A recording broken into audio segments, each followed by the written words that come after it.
इधर सियासत जो है वो भी बदस्तूर जारी है। सौरभ भारद्वाज दिल्ली सरकार के मंत्री, उनका बीजेपी कार्यकर्ताओं ने विरोध जताया है। सौरभ भारद्वाज लगातार इस मामले को लेकर अपनी राय रख रहे थे और ऐसे में फिलहाल बीजेपी के तमाम कार्यकर्ताओं ने उनका विरोध जताया है। तस्वीरें हम आपको दिखा रहे हैं। बीजेपी समर्थकों ने मंत्री सौरभ भारद्वाज का विरोध जताया है।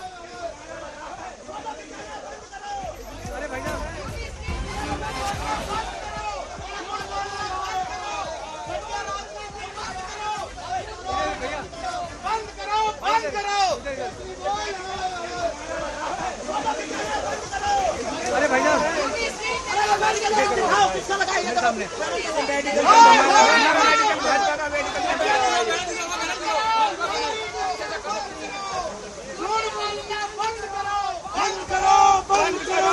मेडिकल कैंप बना शरण ले रहे झूठ बोलना बंद करो। ये झूठी राजनीति कर रहे हैं। छाता हटा।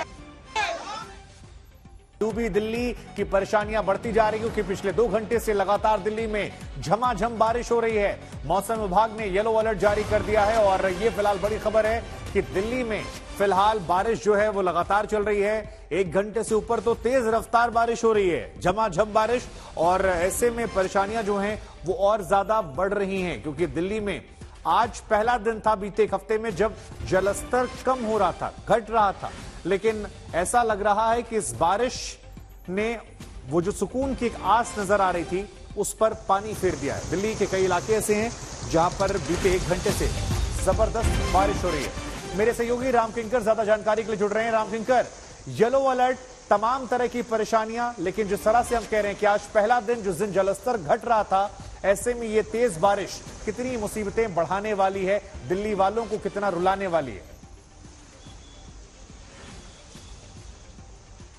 देखिए, अभी तक जो बाढ़ का असर था वो दिल्ली के निचले इलाकों में था, लेकिन जब अब बारिश हो रही है और खासकर 1-1.5 घंटे से ज्यादा झमाझम बारिश हुई, यानी अब अगर मैं छाता हटा दूं तो शायद भीगूंगा नहीं, लेकिन इससे पहले जब बारिश हो रही थी कि तो छाते में भी भीग जाते, ऐसी बारिश हो रही थी। तो साफ है कि जो निचले इलाके नहीं होंगे, यानी जो ऊपरी इलाके होंगे, वहां पर भी जल जमाव और दूसरी दिक्कतें होंगी, क्योंकि हकीकत नगर का जो मंजर है वो हमने देखा कि किस तरह से नालों की सफाई नहीं हुई थी, बावजूद इसके जो ड्रेन्स हैं वो बैक फ्लो कर रहे थे। तो अब ऐसी मुसीबत मुझे लगता है कि राजधानी दिल्ली के और इलाकों में भी आएगी जो निचले नहीं होंगे।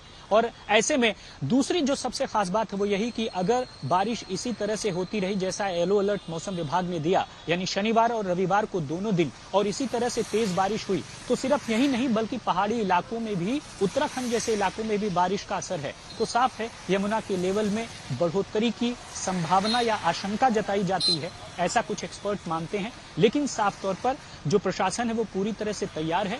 अब यही है कि जो राहत की सांस ले रहे थे कि यमुना का जलस्तर तो घट रहा है तो कुछ अच्छी खबर मिलेगी, मुझे लगता है कि इस बारिश ने अब ये सोचने पर मजबूर कर दिया है कि कम से कम प्रशासन को और चेतना चाहिए और ज्यादा ताकतवर तरीके से सिविक एजेंसियों को काम करना चाहिए। और यही वजह है कि जो बारिश से जुड़ी दिक्कतें हैं दिल्ली में, वो अपने अपने तरीके से असर उठा रही हैं, जैसे ट्रैफिक का धीमा हो जाना, और चूंकि शनिवार का दिन था ज्यादा पता नहीं चला, और यही वजह है कि शनिवार रविवार को ट्रैफिक में भले दिक्कत ना हो, लेकिन कई इलाके ऐसे हैं जहां अभी भी जल भराव की स्थिति हो चुकी है। ठीक है, आपका बहुत बहुत शुक्रिया तमाम बातचीत, तमाम जानकारी के लिए।